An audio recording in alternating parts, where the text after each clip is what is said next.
فرماتے ہیں ایک مچھلی اللہ تعالیٰ نے دریا کے کنارے بھیجی، فرماتے ہیں وہ تھی تو مچھلی پر پہاڑ جتنی تھی۔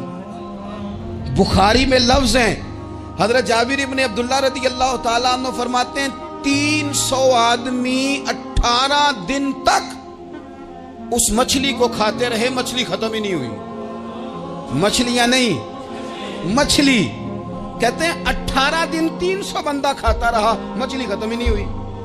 اور فرماتے ہیں کہ اس کی ہڈی نکال کے، کانٹا کہیں گے آپ اپنی زبان میں، کہتے ہیں وہ نکال کے نا تو اس کو کھڑا کیا نا جب، تو اونٹ کجاوے سمیت اس کے بیچ سے گزر جاتا تھا، 2 اس کے کانٹے جوڑے۔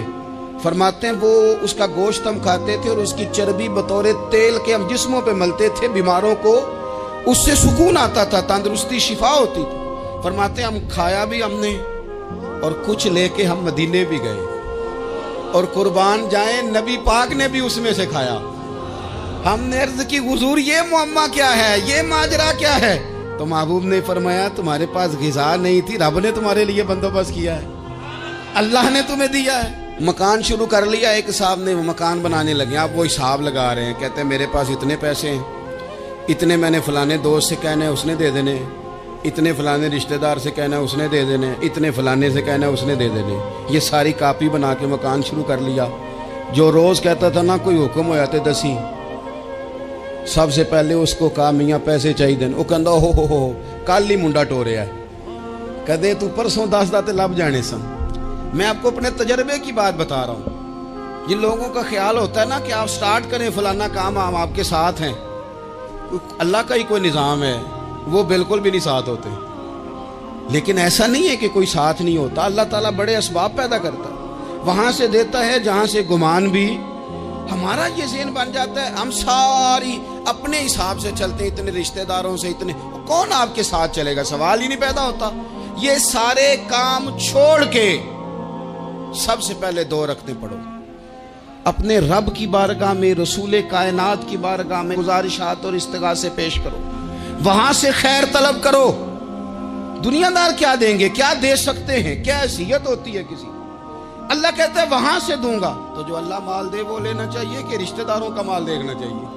جو اللہ دے وہ لینا چاہیے کہ سیٹھوں نوابوں کی جیبیں دیکھنی چاہیے؟ جو اللہ دے وہ قبول کرنا چاہیے یا دیکھنا چاہیے کون سا آدمی کہاں پہنچ گیا؟ چھوڑو، اپنی مٹی پہ چلنے کا سلیقہ سیکھو۔ کسی کے سنگ مرمر پہ چلو گے تو پھسل جاؤ گے، پھسل جاؤ۔ اس پر ایک اور بات عرض کر دوں، صحیح بخاری سے، مسلم سے ایک اور بات۔ کچھ چیزیں ایسی ہیں جن سے اللہ کی مدد آتی ہے، مدد ملتی ہے۔ ایک چیز ان میں سے ایسی ہے جس سے بہت مدد نازل ہوتی ہے، وہ ہے کہ جب رب آپ کو دے نا تو پھر آپ بھی اس کے رستے میں دیں، پھر مدد آتی ہے، پھر اور آتا ہے۔ بخاری مسلم میں حدیث ہے، یہ زیادہ ہی توجہ طلب امر ہے، اس پر آپ غور کریں گے۔ حضرت ابو ہریرہ فرماتے ہیں کہ نبی پاک علیہ السلام نے فرمایا ایک شخص نے بادلوں کے اندر سے آواز سنی کہ فلاں آدمی کا کھیت اور باغ خشک ہو گیا ہے، وہاں برسو اور اس کے کھیت کو سیراب کرو۔ وہ بڑا حیران ہوا کہ بادل سے آواز آ رہی۔ پھر اس نے دیکھا کہ ایک پہاڑی پر بارش ہوئی، وہ بادل وہاں برسا، پھر نالیوں سے ہوتا ہوا پانی ایک طرف چلا۔ تو جس نے آواز سنی تھی، حضور بیان کر رہے ہیں، وہ بھی پیچھے پیچھے چلا کہ پانی کدھر جا رہا ہے۔ اس نے جا کے دیکھا کہ ایک مقام پہ ایک باغ کو وہ پانی لگ رہا ہے اور ایک آدمی وہ پانی لگا رہا ہے۔ اس نے اس سے پوچھا تیرا نام کیا ہے؟ اس نے کہا کیوں؟ کہنے لگا بتا نا۔ اس نے نام بتایا تو کہنے لگا یہی تو وہ نام ہے جو میں نے بادلوں کے اندر سے سنا ہے کہ فلاں کے کھیت کو پانی دے دو۔ اس نے کہا یار تو کیا عمل کرتا ہے کہ اسپیشل تیرے لیے بارش برسے؟ یہ بخاری پڑھ رہا ہوں، سیاستہ سے حدیث عرض کر رہا ہوں۔ اس سے پوچھا تو کیا کام کرتا ہے کہ جناب اللہ تبارک و تعالیٰ کا حکم کرم آیا کہ خاص تیرے لیے پانی برسے اور تیرے کھیت کو سیراب کرے؟ تو اس نے کہا چھوٹا ذمہ دار ہوں، پر جب فصل اگتی ہے تو 3 حصے کرتا ہوں، ایک حصہ اپنے بال بچوں پہ، بہن بھائیوں پہ خرچ کرتا ہوں، ایک حصہ پورا، اور ایک حصہ دوبارہ کاشتکاری پہ لگاتا ہوں، اور تیسرا حصہ خالص میں نے مسکینوں، یتیموں اور غریبوں کے لیے رکھا ہوا۔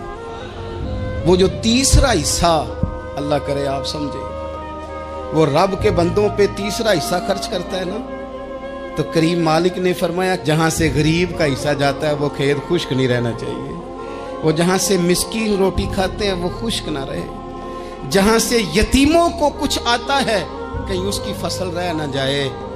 میں اور آپ بھی اگر اپنے مال میں مسکینوں، یتیموں، غریبوں کے حصے رکھ لیں گے تو فصلیں خشک نہیں رہیں گی، ان کے اندر تازگی آئے گی، نور آئے گا، کرم آئے گا، خاص کر خدا کی رحمت برسے گی۔ مدد اللہ سے چاہیں، اپنی توجہات کا مرکز رب رسول کی ذات کو بنائیں، پھر آپ محسوس کریں گے کہ بڑی جلدی اللہ تعالیٰ کی مدد آنے لگی ہے۔